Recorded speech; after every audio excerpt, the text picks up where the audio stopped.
안녕하세요. 저는 머리 검은 짐승을 거둔 50대 여자입니다. 우리나라엔 머리 검은 짐승 거두지 마라 라는 속담이 있죠.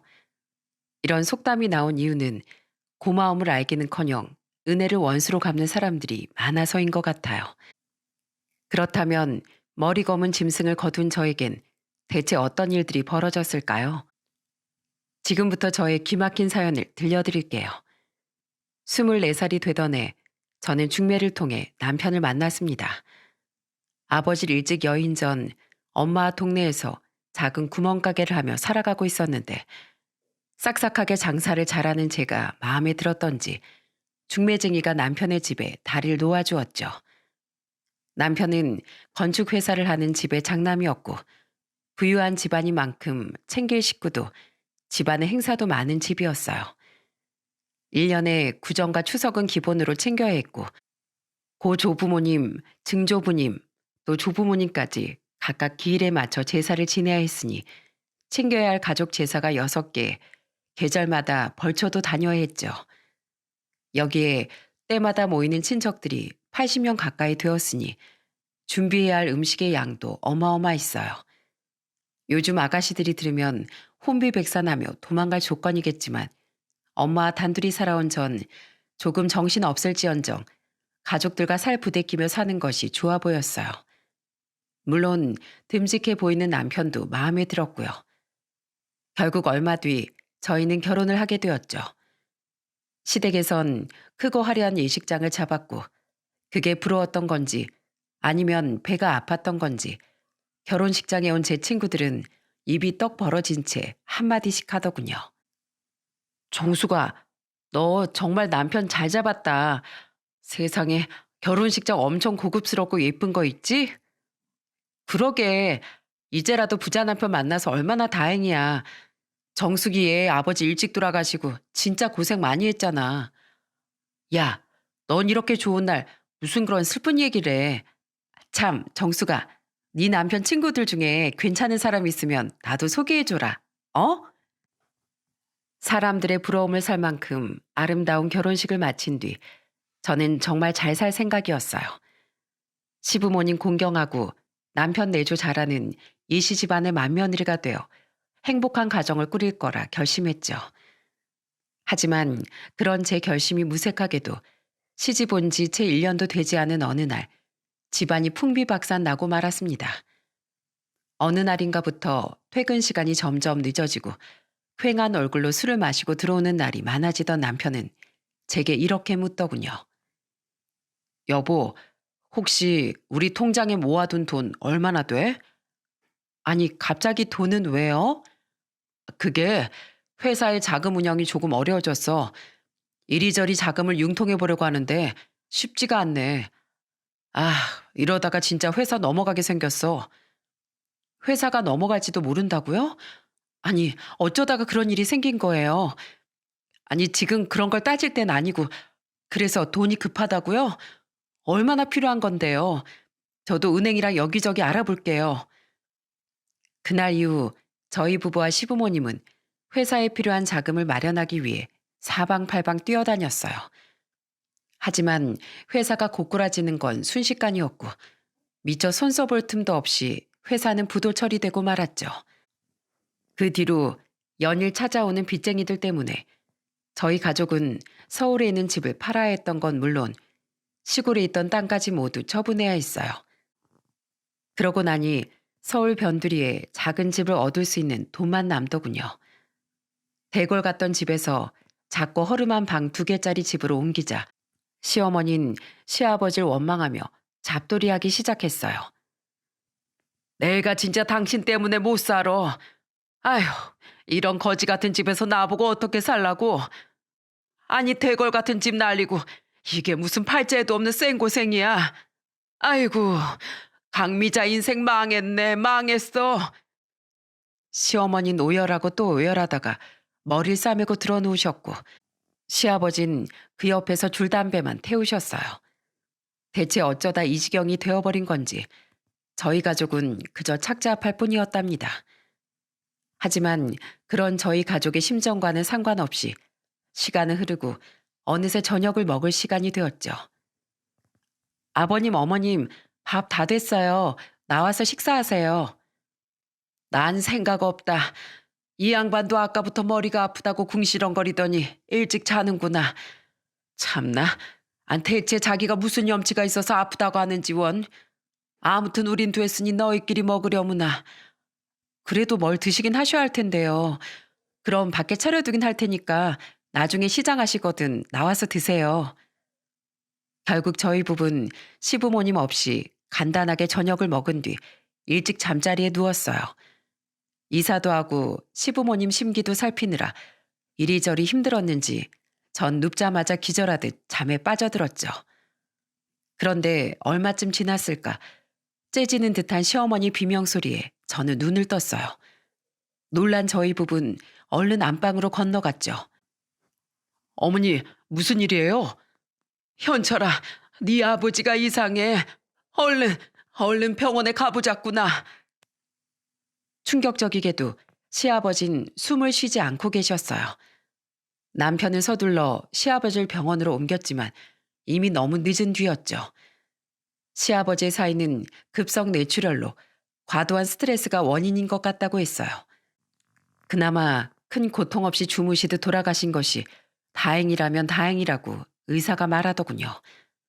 그 말을 들은 시어머니는 졸도하셨고 저희 부부는 가까스로 정신줄을 부여잡으며 돌아가신 시아버지와 쓰러진 시어머니를 모시고 집으로 돌아왔답니다.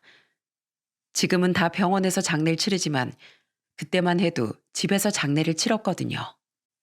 친척들에게 부고를 전하고 장례식에 쓸 음식과 친척들이 며칠 동안 먹을 음식을 만들고 오열하는 시어머니를 챙기고 장지에 따라갔다 오는 그 3일은 정말 어떻게 지나갔는지 모를 정도로 정신없는 시간들이었어요.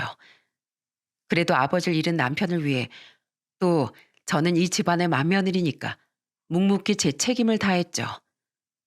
그렇게 시아버지의 장례가 끝난 후 어느 정도 시간이 지나자 이번엔 현실적인 문제가 닥쳐왔답니다. 그건 바로 먹고 사는 문제였죠. 집안에 남은 재산이라곤 한 푼도 없었고 남편은 갑자기 백수가 되어버렸으니 당장 저희는 나가서 돈을 벌어야 했어요.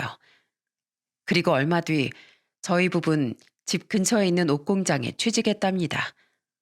그 공장은 주로 청바지를 만들어 남대문 시장에 파는 곳이었는데 남편은 물품들을 나르고 배달하는 일을 또 저는 미식 일을 하게 되었죠.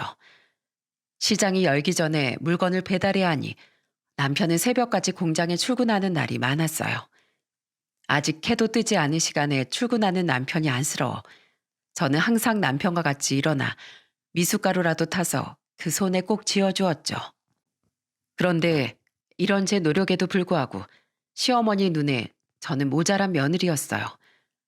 그 이유는 제가 아직 임신을 하지 못했기 때문이었답니다. 이해, 넌 시집 온 지 1년이 넘었는데 왜 아직도 소식이 없니? 내 친구네 딸은 결혼하자마자 애가 들었었다는데 아니 남들은 잘만 가지네 왜 너만 못 가지는 거야? 저희도 곧 생기겠죠 어머님. 조금만 기다려주세요. 아 대체 언제까지 기다리라는 게야? 너, 네 남편이 이 집안 장남이란 건 알지? 어영부영 미적거리지 말고 얼른 떡두꺼비 같은 아들 낳아서 집안의 대를 이을 생각하거라. 시어머니의 성화에 저희 부부는 아이를 갖기 위해 노력했지만 몇 달이 지나도 아이 소식은 없었어요. 그러자 그동안은 은근히 눈치 주기만 했던 시어머니가 노골적으로 절 멸시하기 시작했죠. 이해, 내가 아무리 봐도 너 뭔가 문제가 있는 게 분명해. 잔소리 말고 여기 이 병원이 애 잘 들어쓰게 해준다고 아주 유명한 곳이라니까 내일 당장 가봐. 결국 전 시어머니의 강요에 못 이겨 시험관 시술을 받게 되었죠. 하지만 2차례 시험관 시술을 받았는데도 아기의 소식은 들려오지 않았어요. 전 이제 그만 포기하고 싶었죠. 시술을 받을 때마다 느껴야만 하는 끔찍한 고통은 제 몸에 엄청난 무리를 주었고 무엇보다 희망을 가졌다가 포기해야 하는 과정이 너무나 힘겨웠기 때문이에요. 하지만 시어머니는 시술을 포기하는 걸 허락하지 않았어요. 네가 감히 우리 집안의 대를 끊을 작정이냐? 어머니, 저 너무 힘들어요. 힘들긴 개뿔이 힘들어. 다른 여자들도 다 참고 하는 걸 넌 왜 못한다고 유난이야, 유난은. 넌 네 아들 낳고 싶은 욕심은 없냐? 네가 그따위 약한 마음을 가지고 있으니까 애가 안 들어서는 거야. 결국 모든 건 다 제 잘못이 되었고 저는 죄인 아닌 죄인이 되어 시험관 수술을 또 받게 되었어요. 다리가 후들거리고 당장이라도 기절할 것만 같은 고통이 절 찾아왔지만 제가 마음을 약하게 먹은 탓에 아이가 생기지 않은 거란 시어머니의 말이 목에 가시처럼 걸려 이번만큼은 꼭 성공하자고 스스로를 다독였답니다. 그런 제 노력을 누군가 가엾게 봐준 것일까요? 전 마침내 아기를 갖게 되었어요. 그러자 시어머니는 모처럼 제게 웃는 얼굴을 보여주셨죠. 아니 그러니까 여기에 우리 장손이 들었다는 거지? 아이고 세상에나 기특해라. 얘 아가 너 이제부터 각별히 조심해야 한다. 계단 같은 곳 다닐 때 넘어지지 않게 조심하고 어떻게 얻은 귀한 장손인데 단단히 지켜야지. 네 어머님 걱정하지 마세요. 조심조심해서 다닐게요. 그렇게 얼마간 행복한 날들이 이어졌어요.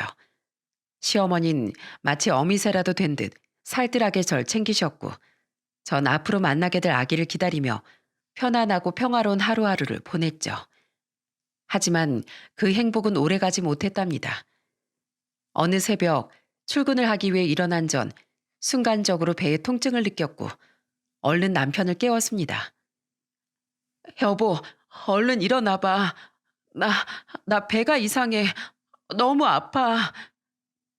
이어서 하혈이 시작되었고 저희 부부는 서둘러 병원으로 향했죠. 하지만 그 새벽 결국 아기는 제 곁을 떠나고 말았답니다.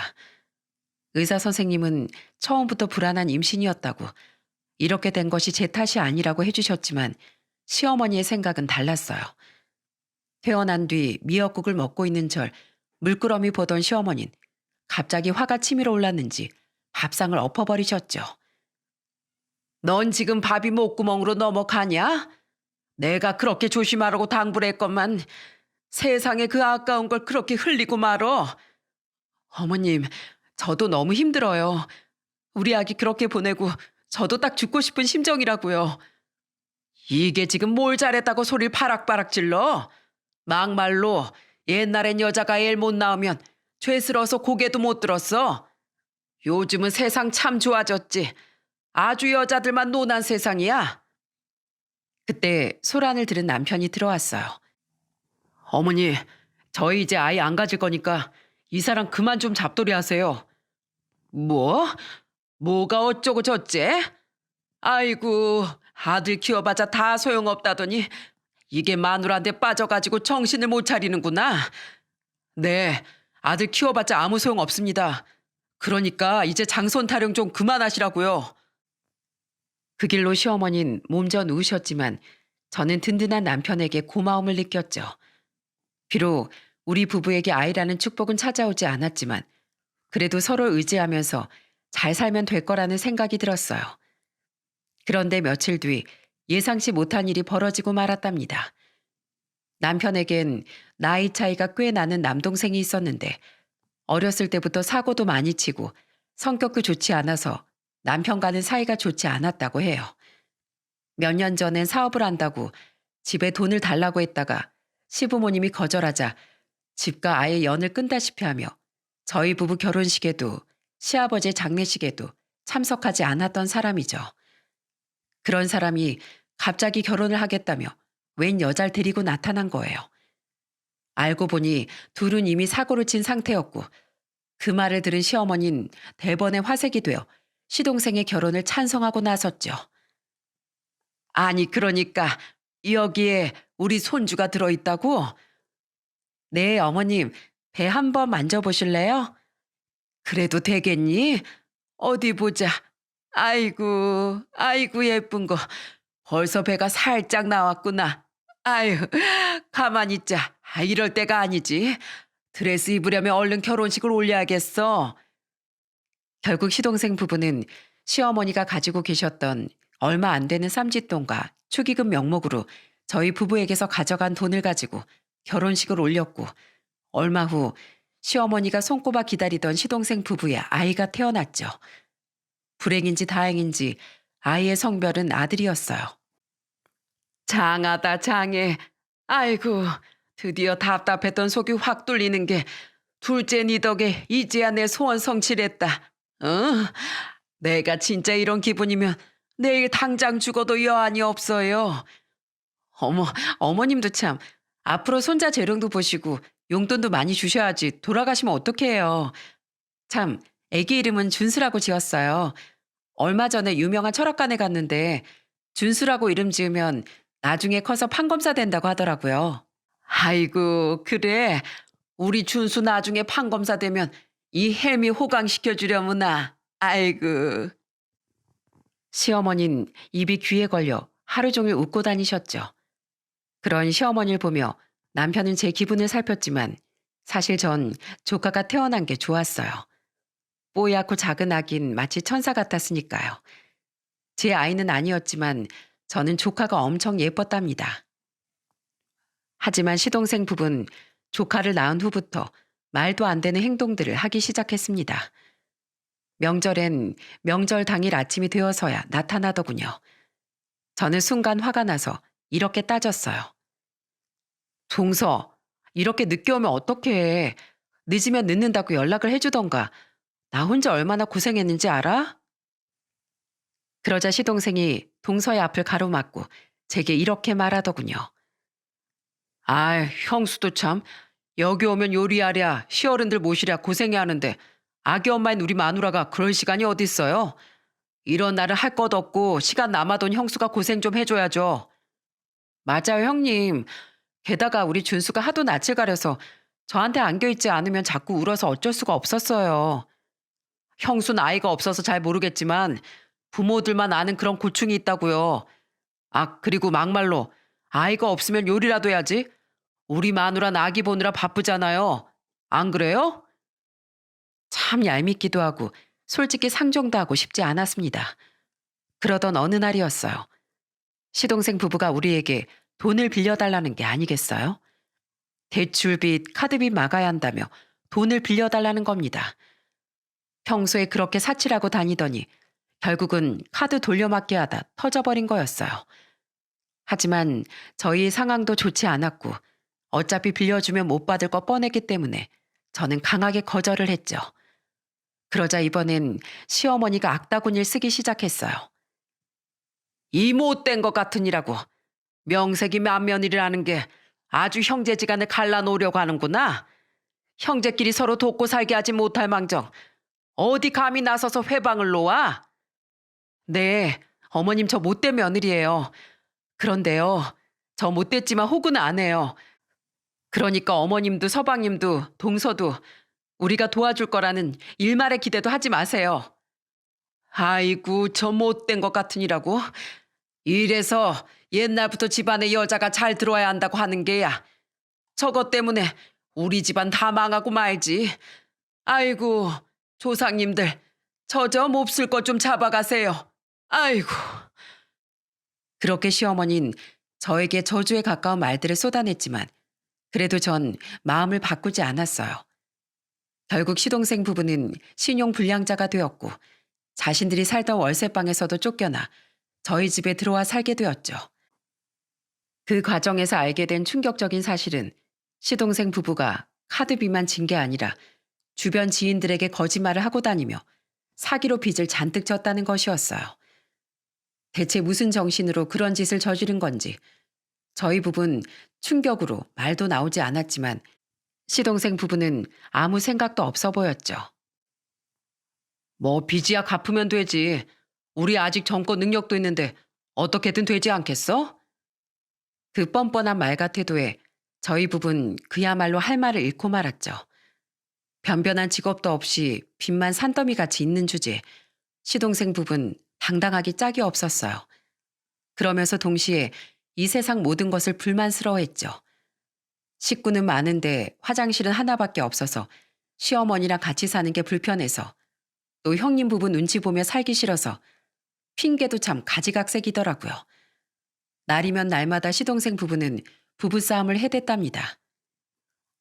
여보, 나 진짜 이런 좁고 더러운 집에서 더는 못 살겠어. 대체 언제까지 여기서 이렇게 구질구질하게 살아야 하는 건데? 그러게. 아, 이은철 인생 어쩌다 이렇게 됐냐. 아, 그때 형이랑 형수가 우리 빚만 갚아줘서도 우리가 이 모양 이 꼴로 살진 않았을 텐데. 빨리 어떻게 좀 해봐. 내가 어제 화장실 갔다가 뭘 봤는지 알아? 쥐를 봤단 말이야. 아우, 다시 생각해도 소름 끼쳐 진짜. 알았어. 그만 징징대. 내가 내일 엄마한테 다시 잘 이야기해 볼게. 혹시 알아? 엄마가 꽁쳐둔 돈이라도 있을지. 그렇게 철도 없고 답도 없는 시동생 부부와 합가 생활을 하던 어느 날이었어요. 그날따라 저희 부부는 공장에서 늦게 퇴근을 했는데 이상하게도 집이 지나치게 조용하더군요. 순간 저는 이상한 느낌이 들었고 어떤 불길한 예감에 사로잡혀 시동생 부부의 방으로 향했죠. 그리고 방문을 연 순간 저는 너무 놀라 온몸이 굳어버렸답니다. 시동생 부부의 방은 아무것도 없이 텅 비어 있었어요. 그리고 그 가운데는 조카만 덩그러니 누워 있었죠. 이어서 방에서 나온 시어머니도 이 상황을 알게 되었고, 아니, 어린 걸 두고 얘들이 어딜 간 게야? 어? 아니, 가만히 있어보자. 큰애야, 이게 뭐냐? 시어머니가 발견한 건 시동생 부부가 남긴 쪽지였어요. 이씨 집안의 자손 낳아드린 것으로 저희가 할 도리는 다 한 것 같네요. 준순이 이제 형님이 알아서 키우시고요. 앞으로 저희 찾지 마세요. 삶이 팍팍해지자 시동생 부부는 제일 무거운 짐덩이, 조카를 버리고 도망간 것이었고 그 순간 조카는 부모에게 버림받은 걸 직감한 것인지 서럽게 울기 시작했어요. 저는 당황스러운 와중에 조카를 안고 달래주었죠. 울고 있는 조카를 보면서 저는 시동생 부부의 행방과 상관없이 이 어리고 연약한 아이를 꼭 지켜주리라 다짐했답니다. 다음 날부터 시어머니와 남편은 경찰서며 친척집이며 시동생 친구들의 집까지 백방으로 시동생 부부를 찾아다니기 시작했어요. 하지만 얼마나 꽁꽁 숨은 건지 시동생 부부는 쉽게 찾아지지 않았고 그렇게 속절없이 시간은 흘러갔습니다. 그러던 어느 날 시어머니는 이렇게 말씀하셨죠. 이왕 이렇게 된 거 잘 됐다. 준수 이제라도 너희가 입양해서 친아들로 키우거라. 뭐가 그리도 쉬운지 시어머니는 대수롭지도 않은 태도로 나오셨어요. 하지만 저희 부부는 선뜻 그렇게 하자고 할 수 없었어요. 예전 조카가 막 태어났을 때 동서가 형님, 행여라도 우리 준수 빼앗아갈 생각하지 마세요. 하고 난리를 쳤던 기억 때문인지 아니면 어쨌든 우리가 친부모는 아니라는 생각 때문인지 저희 부부는 조카를 입양하지 않되 친자식처럼 기르기로 했죠. 다만 조카를 위해 당신 너희 부모는 너무 어렸고 우리 부부에게는 아이가 없어 너를 우리가 키우게 되었다 라고 말을 맞추기로 했답니다. 그렇게 조카는 저희 부부 아래에서 자라기 시작했어요. 조카와 함께하는 날들은 놀라운 기쁨의 연속이었죠. 이른 새벽 공장에 출근하는 고된 일과는 같았지만 조카의 존재로 인해 모든 것이 달라졌다고 느껴질 정도였어요. 퇴근하는 길 붕어빵 장수가 보이면 조카에게 먹일 붕어빵을 한 알음 사서 가벼운 발걸음으로 집으로 향하고 공장에서 예쁜 옷을 만들다 보면 이거 우리 준수 입으면 너무 예쁘겠다. 열심히 돈 벌어서 준수 예쁜 옷 많이 사줘야지 하는 생각에 또 힘을 내서 일했어요. 지금도 제 가슴을 쩌릿하게 하는 기억 중 하나는 어버이날 조카가 유치원에서 카네이션을 만들어 가져와 저희 부부의 가슴에 달아줬던 것이에요. 그날은 하필 공장장한테 괜한 꼬투리를 잡혀 혼이 난 뒤 축 처진 기분으로 집에 돌아온 날이었는데 집에 돌아오자 카네이션을 들고 한박 웃음을 지으며 저희 부부를 기다리고 있는 준수가 있었죠. 큰아빠, 큰엄마, 사랑해요. 준수 키워주셔서 감사합니다. 큰엄마도 우리 준수 아주 많이 사랑해. 앞으로도 지금처럼 건강하게 자라렴. 카네이션 너무 예쁘다. 이거 준수가 직접 만든 거야? 네. 큰엄만 특별히 제일 예쁘게 만들어진 걸로 줬어요. 어머나, 정말? 큰엄마 너무 행복한데? 에이, 기분이다. 오늘은 우리 준수가 좋아하는 양념치킨 시켜 먹을까? 진짜요? 우와, 양념치킨 너무 좋아요. 어버이날 최고. 그렇게 저희 부부는 매일을 준수 때문에 웃으며 지냈습니다. 그리고 어느 날은 준수 때문에 감동의 눈물을 흘려야 했죠. 준수가 고등학교 3학년이던 어느 늦은 가을이었어요. 며칠째 기침을 하던 저는 결국 폐렴에 걸려 입원을 해야 했답니다. 저는 아픈 것보다 수험생인 준수를 챙겨줄 수 없다는 것이 미안했어요. 나도 참 열이 펄펄 끓는 내 아픈 몸보다 조카가 더 걱정이 되는 걸 보니 이런 게 내리 사랑인가 싶었죠. 그런데 조카는 제 예상을 뛰어넘는 아이였어요. 그날 밤 열이 올라 뒤척이며 깨어나 보니 제 병실 침대 밑에 앉아 공부를 하고 있는 조카가 보이더군요. 저는 깜짝 놀라 조카를 깨웠죠. 세상에, 준수야, 너 왜 여기서 이러고 있어? 아, 깨셨어요? 큰엄마 걱정돼서 집에 있을 수가 있어야죠. 그래서 공부할 거 가지고 그냥 여기로 왔어요. 얘는 고3이 이러고 있으면 어떡해. 큰엄마한테 병 옮기기라도 하면 어떻게 하려고. 얼른 집에 들어가, 얼른. 우리 큰엄마 여기 혼자 두고 어떻게 가요. 제가 지켜드려야죠. 얼른 나으셔서 집에 같이 가요. 그렇게 말하며 웃는 조카의 얼굴은 어쩐지 제 얼굴과 너무나 닮아 보였어요. 그 묘하고 행복한 기분에 저는 어쩐지 눈물이 날 것만 같았답니다. 고맙다, 준수야. 넌 큰엄마한테 이 세상에서 제일 소중한 사람이야. 난 네가 내 곁에 있어서 얼마나 기쁜지 몰라.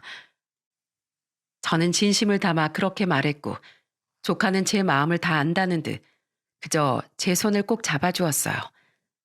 그 순간 저희는 아무 말도 하지 않았지만 서로의 마음을 온전히 이해할 수 있었죠. 그렇게 호적으로 묶이진 않았지만 저희는 완벽한 가족이 되어갔답니다. 누가 뭐라 해도 저희 부부는 조카의 부모였고 조카는 저희 부부의 아들이었죠. 사실 저희 부부가 조카에게 바라는 건 그저 다치지 않고 건강하고 밝게 자라주는 것이었지만 조카는 언제나 저희 부부에게 자랑스러운 아들이 되고자 했어요. 그리고 몇 년 뒤 조카는 피나는 노력 끝에 그 목표를 이루어냈죠.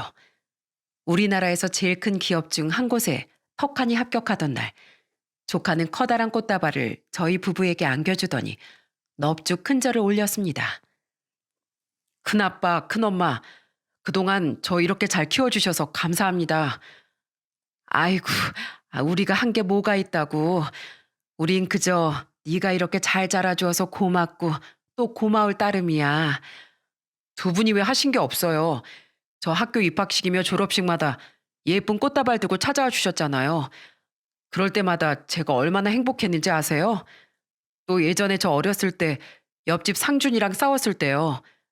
그때 상준이가 저 때렸다고 큰엄마가 화나셔서 제 편 들어주셨잖아요. 저 그때도 엄청 든든했어요. 아휴, 얜 큰엄만 당연히 네 편이지. 세상에, 그때 너 다쳤던 것만 생각하면 지금도 화가 나는구나. 나중에 또 누가 너한테 해코지하면 큰엄마한테 다 말해야 한다. 이젠 제가 지켜드려야죠. 앞으로 제가 두 분께 효도 많이 할게요. 두 분 오래오래 건강하셔야 돼요. 효도는 무슨, 됐다, 간지럽게. 그렇게 말하면서도 저희 부부는 그 효도라는 말에 너무나 기뻤답니다. 그동안 속상한 일도 힘든 일도 많이 있었지만 그 모든 것들이 다 오늘의 행복을 위해서였나 하는 생각이 들 정도였죠. 얼마 뒤 조카는 회사가 있는 지방으로 내려가게 되었고 저희 부부는 조카가 편하게 지낼 수 있도록 회사 근처에 작은 방을 조카 이름으로 얻어주었어요. 조카는 한사코 사양했지만 남편의 한마디에 결국 백기를 들 수밖에 없었죠. 원래 아들 집은 부모가 해주는 거다. 네가 이렇게 계속 사양하면 난 다시는 너 안 볼 테니까 그런 줄 알아. 저는 괜히 쑥스러워하는 남편과 조카를 보며 몰래 웃었답니다. 그렇게 평화로운 시간이 계속되던 어느 겨울이었어요. 빙판길에서 넘어진 시어머니는 시름시름 앓으시더니 그만 세상을 떠나고 마셨죠. 숨을 거두시기 직전 시어머니 제 손을 잡고 이렇게 말씀하셨어요. 큰애야, 미안하구나. 돌이켜보니 내가 너에게 몹쓸 짓을 너무 많이 했어. 우리 집에 와서 그렇게 고생만 하고 나한테 구박받으면서 그동안 많이 힘들었지. 이제 이 늙은이가 했던 말일랑 다 잊고 잘 지내렴. 어머님, 그동안 왜 그렇게 제게 모질게 대하셨어요? 저 어머님 모시고 정말 잘 지내고 싶었는데요. 미안하구나. 모자란 늙은이 만나서 네가 고생 참 많이 했어. 앞으로도 애비랑 준수 잘 부탁한다. 그렇게 시어머니는 제게 진심 어린 사과를 하시며 눈을 감으셨답니다. 참 사람 정이라는 게 무섭다고 그렇게나 절 힘들게 한 시어머니였지만 그래도 떠나시는 길 편안하시길 바라게 되더라고요. 그런데 시어머니의 장례식을 기점으로 저희 가족의 삶은 또 한 번 요동치게 되었답니다. 남편이 납골당 문제로 잠시 자리를 비운 사이 장례식장의 불청객의 모습을 드러낸 것이었죠. 그건 바로 28년 전에 나타난 시동생 부부였어요. 그토록 찾아다닐 땐 꽁꽁 숨어 나타나지 않더니 대체 시어머니가 돌아가신 걸 어떻게 알고 이곳에 나타났나 했는데 알고 보니 범인은 남편의 사촌 동생이었어요. 남편의 사촌 동생들 중엔 꼭 시동생처럼 껄렁껄렁한 성격을 가진 사람이 한 명 있었는데 시동생과 그 사촌 동생은 그동안 몰래 연락을 해오고 있었던 것이죠. 저는 우선 그 치들을 장례식장 밖으로 끌어냈어요. 대체 여기가 어디라고 나타나요? 아, 제가 뭐 못 올 때 왔습니까? 우리 엄마 죽었다는데 마지막 가시는 길 아들이 인사 드려야죠. 준수 생각은 안 해요? 이렇게 갑자기 나타나면 애가 얼마나 놀라겠어요? 놀라긴 뭘 놀라요? 오랜만에 엄마 아빠 만나는 건데 오히려 좋으면 좋지 않겠어요? 그 입 못 다물어요? 준수 서방님 내가 준수 버렸다는 거 모르니까 입 조심해요. 알았어요? 아, 네네, 알았어요. 귀 따가우니까 그만 떽떽거려요. 저는 할 수만 있다면 그 인간 같지도 않은 것들을 당장이라도 내쫓아버리고 싶었지만 그래도 조카의 친부모니까 애써 감정을 다스렸답니다. 그렇게 다시 장례식장 안으로 들어와 그간의 사연을 들어보니 시동생 부부는 자식까지 버리고 간 주제 거지같이 살고 있다고 하더군요. 요즘은 길거리에서 좌판을 깔고 물건을 파는 노점상 일을 하며 가난하게 살고 있다며 어울리지도 않게 눈물을 찔끔거리며 조카를 붙들고 이렇게 말했어요. 엄마가 우리 준수 얼마나 보고 싶었는지 몰라. 하루라도 빨리 자리 잡고 우리 준수 만나러 오고 싶었는데 그놈의 먹고 사는 게 뭔지 생각처럼 되지 않더라고. 그래도 우리 준수 이렇게 멋지게 잘 자란 모습 보니까 너무 대견하다.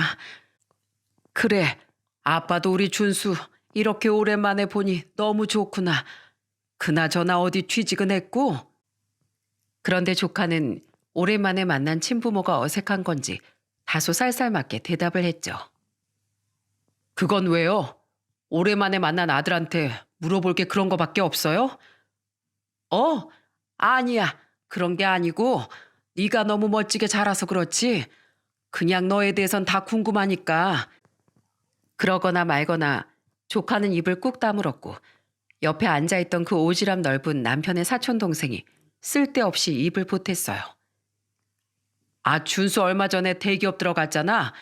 거기 연봉이 상당하다고 하던데. 뭐라고요? 세상에, 거기 우리나라에서 제일 좋은 회사 아니야? 이야, 우리 아들이 그렇게 좋은 회사에 다닌단 말이야? 여보, 거기 다니는 사람들은 대출도 잘 나오지 않나? 맞아, 맞아. 그럴걸? 얘 준수야, 너 그런 보너스 이런 것도 많이 받지? 대기업은 보너스 얼마나 주나? 부모인 척은 잠깐 어느새 본색을 드러내는 시동생 부부를 보며 저는 불길함을 느꼈고 저도 모르게 시동생 부부를 밀쳐냈어요. 아이, 월급은 왜 물어보고 그래? 그런 쓸데없는 말 하려면 그만 가. 형수도 참 오랜만에 부모 자식이 대화 좀 하겠다는데 왜 분위기 파악 못하고 끼어들고 그래요? 아낄 때 못 낄 때 구분 좀 해요. 맞아요, 형님. 여태까지 우리 아들 돌봐주신 건 고마운데요. 이젠 진짜 엄마 아빠인 저희가 왔으니까 엄마인 척 좀 하지 말아 주실래요? 저 너무 불쾌하거든요.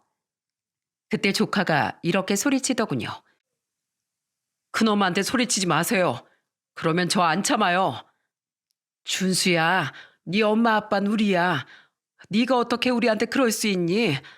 혹시 큰엄마 큰아빠가 너한테 우리 얘기를 나쁘게 한 거 아니야? 어? 두 분에 대해 함부로 떠들지 마세요. 그리고 이제 와서 저한테 부모 노릇 할 생각도 하지 마시고요. 여기 할머니 장례식장이니까 더 시끄럽게 하지 마시고 그만 가세요. 세상에, 얘 자기 부모한테 말하는 버릇 좀 봐. 이래서 자식은 친부모가 키워야 하는 건데. 여보, 난 너무 속상하고 억울해. 아이고.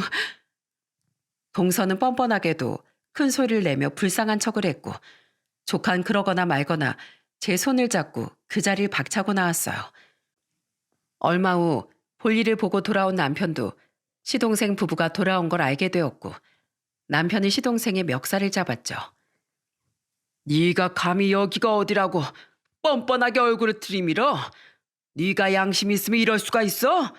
네가 인간이야? 네가 인간이냐고? 아, 보는 눈들도 많은데 왜 이래요? 막말로 내가 뭘 그렇게 잘못했다고. 나도 뭐 마음 편히 산 줄 알아? 나도 힘들었다고. 자신들이 무엇을 잘못한지도 모르고 뻔뻔하게 나오는 시동생 부부를 보며 저희 부부는 혀를 내둘렀고, 똥이 더러워서 피하지 무서워서 피하나 하는 심정으로 그저 이 장례식을 조용히 넘긴 뒤 저들을 다시는 상종하지 않기로 결심했어요. 그렇게 시어머니 장례식은 고요한 불편함 속에 지나갔죠. 그 후 조카는 저희 집에서 주말을 보낸 뒤 자취방으로 내려갔는데, 저희 부부는 계속해서 알 수 없는 불안함을 느꼈답니다. 훤칠하게 자란 조카를 마치 먹잇감처럼 바라보던 시동생 부부의 눈빛이 계속해서 잊혀지지 않았기 때문이었어요. 하지만 저희 부부는 애써 그런 생각을 지우려고 애썼죠. 아무렴 자기 친자식인데 해로운 짓을 할까? 최소한 인간이라면 그럴 수 없다는 약간의 믿음이 있었으니까요. 그러던 어느 날 저는 커다란 구렁이 두 마리가 조카의 몸을 칭칭 감아 목을 조르는 아주 불길한 꿈을 꾸었어요. 너무도 생생한 그 꿈은 저를 몸서리치게 만들었고, 결국 전 자고 있는 남편을 깨웠어요. 여보, 잠깐 일어나 봐요. 아무래도 준수한테 무슨 일이 있는 것 같아. 내가 지금 너무 이상한 꿈을 꿨는데 심상치가 않아요. 아니, 대체 무슨 꿈을 꿨길래 그래? 글쎄, 시커먼 구렁이 두 마리가 우리 준수 몸을 칭칭 감는 거예요. 그러니까 애가 숨을 못 쉬어서 괴로워하는 게 아니겠어요? 아무리 생각해도 너무 이상해. 우리 준수네 집 좀 한번 가보면 안 될까요? 그렇게 불안하면 내일 아침에 바로 가보자고. 그렇게 저희 부부는 아침 해가 뜨자마자 조카의 자취방으로 향했고, 왜인지 모를 어떤 느낌에 조카에게는 따로 저희가 간다는 연락을 하지 않았어요. 잠시 후 저희 부부는 조카의 자취방에 도착했고, 여분의 열쇠로 문을 연 순간 새벽녘부터 떨치지 못했던 저희의 불안함은 눈 녹듯이 사라지고 말았습니다. 조카의 방은 약간 어수선하기만 할 뿐 여느 청년의 방과 다를 바 없었죠. 으이구, 구렁이 무슨, 아무 일도 없구만. 당신도 이제 늙었나 봐. 꿈 같은 것에 의지하고. 아휴, 그러게 말이에요. 그래도 별일 없어서 다행이네요. 여기 지저분한 거 청소나 좀 해주고 가요. 그래, 준수 녀석 하도 의젓해서 다 큰 줄 알았더니 방 어지른 거 보니까 아직 애네, 애야. 저희 부부는 피식 웃으며 조카의 방을 청소해주기 시작했어요. 그런데 그때 조카가 숨기고 있던 비밀이 밝혀지고 말았습니다. 먼지를 닦고 정리를 하던 중 저는 책장을 잘못 건드렸고, 그와 동시에 뭔가가 우수수 떨어지는데 하필 거기엔 조카의 통장이 있었어요. 저는 무심결에 조카의 통장을 확인했는데 거기엔 잔고 영원히 찍혀 있더라고요. 게다가 조카는 마이너스 통장으로 대출까지 받은 상태였죠. 조카가 회사에 취직한 지가 벌써 몇 개월이 지났는데 잔고가 영원에 대출을 받다니 이건 뭔가 잘못된 게 분명했죠. 저는 바들바들 떨리는 손을 꾹 참으며 조카에게 전화를 걸어보았어요. 그리고 대체 이게 다 무슨 일인지 설명을 요구했죠. 그런데 조카에게서 돌아오는 대답은 별일 아니에요, 큰엄마. 걱정하지 마세요. 저 지금 바빠서 그만 끊을게요. 그게 끝이었어요. 조카는 분명히 뭔가를 숨기고 있었고 만약 조카에게 뭔가 나쁜 일이 생긴 거라면 저희 부부는 그걸 반드시 알아야만 했죠. 이 세상 두 쪽이 나는 일이 있더라도 부모라면 우리 애가 혼자 나쁜 일을 당하게 둘 순 없는 것이었으니까요. 결국 저희 부부는 조카가 다니는 회사로 향했고 마침 회사 밖으로 나오는 조카를 발견했어요. 조카는 정신없이 바쁘게 어딘가로 향하고 있었고 저희는 그런 조카의 뒤를 밟아보기로 했죠. 잠시 후 조카는 구석진 곳에 위치한 한 카페로 들어갔고 아니나 다를까 그곳엔 시동생 부부가 조카를 기다리고 있더라고요. 저희 부부는 조카와 시동생 부부가 앉은 곳 근처에 조용히 자리 잡은 뒤 대체 무슨 일이 어떻게 돌아가고 있는 것인지 이야기를 들어보기로 했어요. 이것만 들으면 진짜 큰엄마 큰아빠한테 아무 짓 안 하시는 거죠? 분명하게 약속하세요. 아 진짜 애가 속고만 살았나. 지 부모 말을 못 믿네. 야 마지막으로 친절하게 다시 한번 말해주마. 네가 얌전히 따박따박 우리한테 돈만 가져다 바치면 그 인간들한테 아무 일도 없을 거라고. 됐지? 그러니까 이제 돈 꺼내. 여기 지난번에 드린 돈이랑 이번 것까지 해서 전부 5천만 원이에요. 이제 약속대로 큰엄마 큰아빠 근처에 얼씬도 하지 마세요. 알았다 알았어. 그렇게도 큰아빠 큰엄마가 좋냐? 다시 말하지만 네 친부모는 우리라고 우리. 당신들은 날 버렸잖아. 아유 어린 게 말하는 싸가지하곤. 분명 말하지만 이젠 우리 근처에 다시 얼씬거리지 마요. 이번에도 약속 어기면 가만히 안 있을 겁니다. 당신 깡패라고 했죠? 주위에 무서운 사람들 많다고 했죠? 전 하나도 무섭지 않습니다. 하지만 우리 큰아빠 큰엄마한테 깡패들 데리고 해코지 한다면 당신들 인생도 끝장난 줄 알아요. 알았어요? 아 그래 알았다니까. 그래 명색이 우리가 네 부모인데 너 낳아주고 이 세상 빚보게 해준 값은 치러야지. 안 그래? 너 누구 덕에 그렇게 잘생기고 똑똑하게 태어나 대기업도 들어간 것 같아? 그게 다 우리 덕이라고 감사하게 생각해라.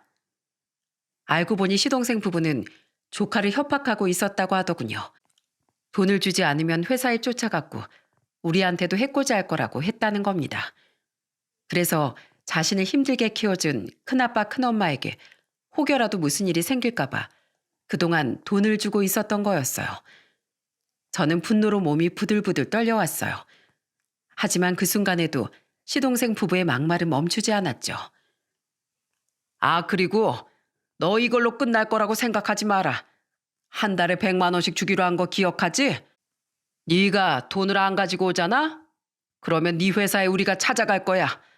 너 불쌍한 친부모 저버린 아주 못된 자식이라고. 아니지. 아주 그 회사 로비에 틀어누워버리면 되겠네. 시동생 부부는 조카를 협박하며 낄낄 웃었고 그 순간 저의 인내심은 끝나버렸어요. 분노를 참지 못한 전 눈앞에 보이는 뜨거운 커피를 시동생의 머리에 부어버렸죠. 시동생은 불에 타는 오징어처럼 우스꽝스럽게 몸을 꼬아대며 소리치더군요. 아, 뜨거워. 형수, 지금 이게 뭐 하는 겁니까? 뜨거워? 고작 이따위 못 참아서 고통스러워하면서 감히 내 자식 가슴에 대못을 박아? 네가 내 자식한테 이런 짓을 하고도 무사할 것 같아? 허, 웃기시네. 형수, 준수가 언제부터 형수 자식이었어요? 내 아들이야, 내 아들. 부끄러움을 모르고 적반하장으로 나오는 시동생 부부를 보며 저는 완전히 뚜껑이 열려버렸고 때마침 웨이터가 음료를 가지고 제 옆을 지나가길래 저는 그 음료를 낚아채 이번엔 동서의 머리에 부어버렸죠. 아! 방금 드라이하고 나왔는데 뭐야? 드라이하고 나오셨어? 도라이는 아니시고? 저는 그 말을 끝으로 동서의 머리채를 잡고 흔들었습니다.